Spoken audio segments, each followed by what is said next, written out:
क्या इन्होंने अपने ऊपर परिंदों को नहीं देखा जो परों को फैलाए रहते हैं और उनको सुकेड़ भी लेते हैं?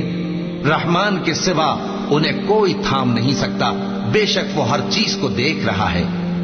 भला ऐसा कौन है जो तुम्हारी फौज बनकर रहमान के मुकाबले में तुम्हारी मदद कर सके? काफिर तो धोखे ही में है। भला अगर वो अपना रिस्क बंद कर ले तो कौन है जो तुमको रिस्क दे सके? लेकिन ये सरकशी और नफरत में फंसे हुए हैं।